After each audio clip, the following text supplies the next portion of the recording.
Most people are waiting for their life to change so they can feel gratitude, to feel abundance, to feel whole. You know, that's the old model of cause and effect, you know. So if you're living with emptiness, you're living with lack, you're living with pain, most people have been conditioned that something out there has to take away this emptiness or feeling inside of them. But if you believe that you're creating your life and you're living by lack, well, lack isn't going to create abundance, right?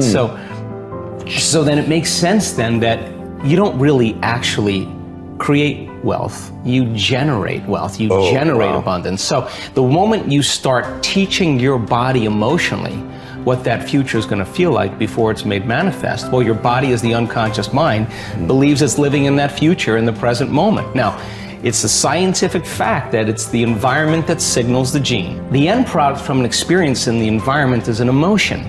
So when you begin to embrace an elevated emotion, you're beginning to signal the gene ahead of the environment. What's the importance of that? Well, genes make proteins, and proteins are responsible for the structure and the function of your body. And the expression of proteins is the expression of life. So by you creating an elevated emotion and teaching your body what that future will feel like before it's made manifest, your body's starting to live in that future reality in the present moment. Now here's the key. If you were able to become familiar with gratitude, become familiar with wholeness, become familiar with abundance, become familiar with freedom, and you're able to generate those chemicals every single day, more than likely you would be walking around feeling like your future has already happened, and you would no longer be looking for it to happen. You would already feel like it has happened. Now, what is the importance of that? Well, you're literally becoming somebody else. So you're leaving your lack, you're leaving your guilt, you're leaving your emptiness behind. Your personality, literally, Ed, is made up of how you think, how you act, and how you feel. And how you think, how you act, and how you feel is your personality, and your personality is intimately connected to your personal reality, your life. So then if you want to change your life, your personal reality, you got to change your personality. And here we go again. You got to start becoming conscious of your unconscious thoughts. You got to start noticing how you act, how you speak. You got to pay attention to how you're feeling. Some people would live in guilt their whole entire life and don't even know it's guilt because at least it feels like them. So then when you start doing that, you begin to objectify your subjective self. So then when you begin to make small changes, back to thought, a new thought should lead to a new choice. A new choice should lead to a new behavior. A new behavior should create a new experience, and a new experience should create a new emotion. And that new emotion is teaching your body chemically to understand what your mind has intellectually understood. Now your body is embodying the truth. I believe in human possibility, human potential, and I think that one of our biggest limiting beliefs is the belief of how limited we really are. And so my interest is to give people the science to begin to understand how powerful they really are. And I think that science really is the language that does that really well. And the new sciences like quantum physics and neuroplasticity, neuroscience, neuroendocrinology, psychoneuroimmunology, the mind-body connection, epigenetics, all of those sciences point the finger at possibilities. So I want to create a language for people from a philosophical or theoretical standpoint for them to begin to understand what's possible. But then I want to be able to have those people begin to wire that information in their brain completely, because learning is making new connections, right, in the brain.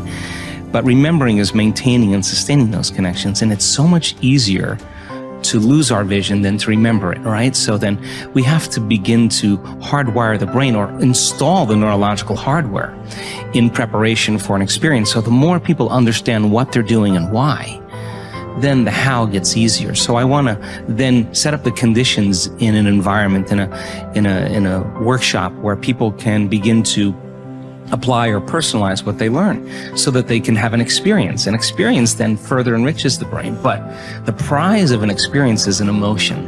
And once you start feeling unlimited, once you start feeling abundant, once you start feeling worthy, now you're teaching your body chemically to understand what your mind has intellectually understood. So knowledge is for the mind and experiences for the body, and people begin to embody the truth of that philosophy. Now, if they can repeat it over and over again, it'll become innate in them. It'll become natural, second nature, it'll become easy. They'll begin to master that philosophy. So I want people to begin to understand that thoughts are very powerful. Feelings drive our thoughts, and that they can begin to create a better life for themselves once they understand some of these principles.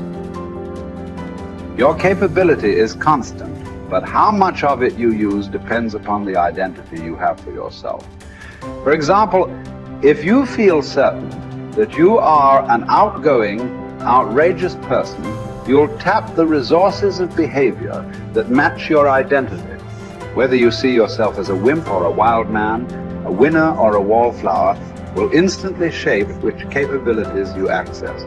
You may have read the book Pygmalion in the classroom, which details the dramatic change in students' performance when they become convinced that they are gifted. Time and again, researchers have shown that students' capabilities are powerfully impacted by the identities they develop for themselves as the result of teachers' belief in their level of intelligence. In one study, a group of teachers were told that certain students in their classes were truly gifted and to make sure that they challenged them to continue to expand. As can be expected, these children became the top achievers in their class. What makes this study significant is that these students had not actually demonstrated higher levels of intelligence. And in fact, some had previously been labeled poor students. Yet it was their sense of certainty that they were superior, which had been instilled by a teacher's false belief, that triggered their success. The impact of this principle is not limited to students.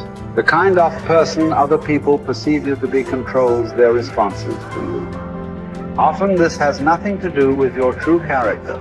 For example, if a person sees you as a crook, even if you're an honest person and do good things, this person will search for the sinister motive behind your acts.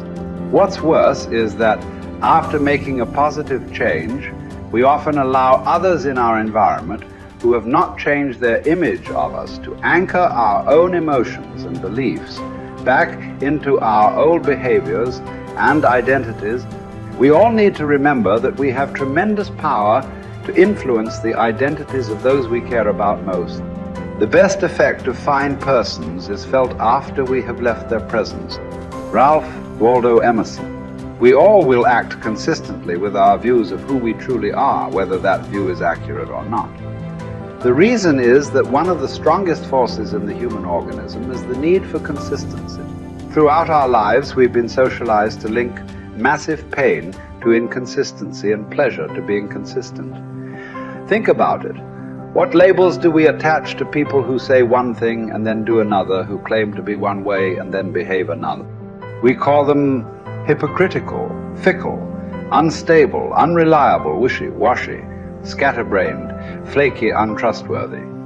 Would you like to have these labels attached to you? Would you even like to think of yourself in this way? The answer is obvious. A resounding no as a result whenever we take a stand, especially a public stand, and state what we believe, who we are, or what we're about. We experience intense pressure to remain consistent with that stand, regardless of what that inflexibility may cost us in the future. Conversely, there are tremendous rewards for remaining consistent with our stated identities. What do we call people who are consistent? We use words like trustworthy, loyal, steady, solid, intelligent, stable, rational, true blue. How would you like to have people consistently use these labels to describe you?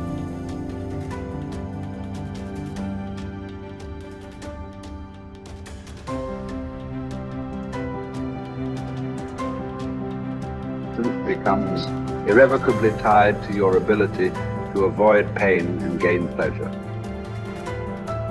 Life is a game we are all bound to lose. The man who looks for the morrow without worrying over it knows a peaceful independence and a happiness beyond all others. Whoever has said, "I have lived," receives a windfall every day he gets up in the morning. Confronting the worst-case scenario saps it of much of its anxiety, inducing power. Happiness reached via positive thinking can be fleeting and brittle. Negative visualization generates a vastly more dependable calm. It is a ridiculous thing for a man not to fly from his own badness, which is indeed possible, but to fly from other men's badness, which is impossible. Hour by hour resolve firmly to do what comes to hand with dignity and with humanity, independence, and justice. Allow your mind freedom from all other considerations. This you can do if you will approach each action as though it were your last, dismissing the desire to create an impression, the admiration of self, the discontent with your lot. See how little man needs to master for his days to flow on in quietness and piety. He has but to observe these few counsels, and the gods will ask nothing more. When force of circumstance upsets your equanimity, lose no time in recovering your self-control, and do not remain out of tune longer than you can help. Habitual recurrence to the harmony will increase your mastery of it. If you apply yourself to study, you will avoid all boredom with life. You will not long for night because you are sick of daylight. You will be neither a burden to yourself nor useless to others. You will attract many to become your friends, and the finest people will flock about you. Life is neither a glorious highlight reel nor a monstrous tragedy. Every day is a good day to live and a good day to die. Every day is also an apt time to learn and express joy and love for the entire natural world. Each day is an apt time to make contact with other people and express empathy for the entire world. Each day is perfect to accept with indifference all aspects of being. Perhaps struggle is all we have because the God of history is an atheist and nothing about his world is meant to be. So you must wake up every morning knowing that no promise is unbreakable, least of all the promises of waking up at all. This is not despair. These are the preferences of universe itself. Verbs over nouns, actions over states, struggle over hope. And here are two of the most immediately useful thoughts you will dip into. First, that things cannot touch the mind. They are external and inert. Anxieties can only come from your internal judgment. Second, that all these things you see will change almost as you look at them, and then will be no more. Constantly bring to mind all that you yourself have already seen change. The universe is change. Life is judgment. Each of us is impermanent wave of energy folded into the infinite cosmic order. Acknowledgement of the fundamental impermanence of ourselves unchains us from the strictures of living a terrestrial life stuck like a needle, vacillating between the magnetic pull of endless desire and the terror of death. Once we achieve freedom from any craving and all desires, and we are relieved of all titanic fears, we release ourselves from living in perpetual distress. Once we rid ourselves from any impulse to exist, we discover our true place in the universal order. The composition of our life filament is exactly right when we accept the notion of living and dying with equal stoicism. You have the power to strip away many superfluous troubles located wholly in your judgment, and to possess a large room for yourself embracing in thought the whole cosmos, to consider everlasting time, to think of the rapid change in the parts of each thing, of how short it is from birth until dissolution, and how the void before birth and that after dissolution are equally